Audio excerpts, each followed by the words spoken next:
इस कहानी में हम जानेंगे कि आजकल के बच्चे बड़े होने के बाद माँ के प्यार और ममता को भूल जाते हैं और किस तरह एक महान संत उनकी आंखें खोलते हैं। तो कहानी शुरू करते हैं। माँ को तुम रखो, मैं नहीं रखूंगा। नहीं नहीं, माँ को तुम्हारे पास रहने दो, क्योंकि माँ तुम्हारे पास ज्यादा खुश रहेगी। दो भाई आपस में इस बात को लेकर झगड़ रहे थे कि आखिर माँ को कौन अपने पास रखेगा, छोटा भाई या बड़ा भाई। कोई भी माँ को अपने साथ रखने के लिए तैयार नहीं था। बेचारी बूढ़ी माँ सोफे पर बैठी अपने दोनों बेटों को देख रही थी और फूट फूट कर रो रही थी। बेटों के इस झगड़े से तंग आकर माँ ने अपने कपड़े उठाए, उन्हें अपनी झोली में भरा और घर से चुपचाप निकल गई। किसी को कानों कान खबर भी नहीं लगने दी। इधर दोनों बेटे अब भी माँ के विषय में झगड़ रहे थे। तू माँ को रख, नहीं तू रख। फिर दोनों बेटों ने देखा माँ घर पर नहीं है। अब चिंता ने उनकी नींद उड़ा दी। वे दोनों माँ को ढूंढने निकल पड़े। रास्ते में हर किसी से पूछते, क्या आपने हमारी माँ को देखा है? लेकिन किसी को कुछ पता नहीं था। माँ की तलाश में दोनों भाई घने जंगलों में पहुंच गए।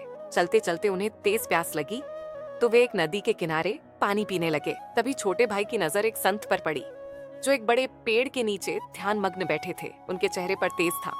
उन्होंने भगवा वस्त्र धारण कर रखा था और उनकी लंबी दाढ़ी थी।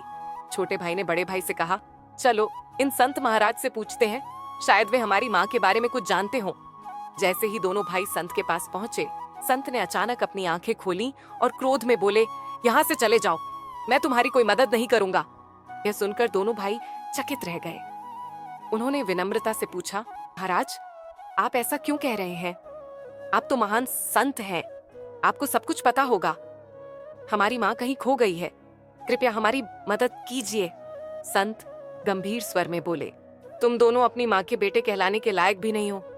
भगवान ने तुम्हारी माँ को तुमसे दूर भेज दिया है। मैं तुम्हारे बारे में सब जान चुका हूँ। दोनों भाई चौंक गए। हमसे ऐसा क्या अपराध हो गया महाराज? संत बोले, मैंने तुम्हारा घर में हुआ झगड़ा यहाँ बैठे बैठे देख लिया था। तुम दोनों में से कोई भी अपनी माँ को अपने पास रखने के लिए तैयार नहीं था। वही माँ जिसने तुम्हें जन्म दिया, जिसने अपना दूध पिलाकर तुम्हें पाला, जिसने हर मुश्किल में तुम्हारा साथ दिया। जब घर में खाने की कमी थी तब भी उसने तुम्हें भूखा नहीं सोने दिया। खुद भूखी रही लेकिन तुम्हारी परवरिश में कोई कमी नहीं आने दी। अपने हाथों से तुम्हें खिलाया, तुम्हें पढ़ाया लिखाया, तुम्हारी हर खुशी के लिए अपना सुख त्याग दिया। और आज जब वही माँ बूढ़ी हो गई तो तुम उसे अपने घर में रखने के लिए झगड़ रहे थे। तुमने अपनी माँ के सारे उपकार भुला दिए। ये सोचकर कि माँ बोझ है, तुमने उसे घर से बाहर निकाल दिया। याद रखो, तुमने अपने लिए नरक के दरवाजे खोल दिए हैं। संत की बातें सुनकर दोनों भाइयों का सिर शर्म से झुक गया। अब उन्हें अपनी गलती का एहसास हुआ। वे रोते हुए संत के चरणों में गिर गए और बोले, हमें क्षमा कर दीजिए महाराज, हमसे बहुत बड़ी गलती हो गई। हमें अपनी माँ की कद्र नहीं थी। कृपया हमें बताइए कि हमारी माँ कहाँ है? संत ने गहरी सांस ली और कहा, यहीं पास में एक तालाब के पास मेरा आश्रम है। तुम्हारी माँ को मैंने वहीं ठहरने के लिए कहा है। जाओ, अपनी माँ को ले जाओ और दोबारा ये गलती मत करना। अपनी माँ से प्रेम से बात करना, उन्हें समय देना और उनके बुढ़ापे में उनका सहारा बनना। यह कहकर संत ने दोनों भाइयों को आशीर्वाद दिया। दोनों भाई दौड़ते हुए आश्रम पहुंचे, जहां माँ एक कोने में बैठी रो रही थी। उन्होंने माँ के चरणों में सिर रखकर क्षमा मांगी और माँ को वापस घर ले आए।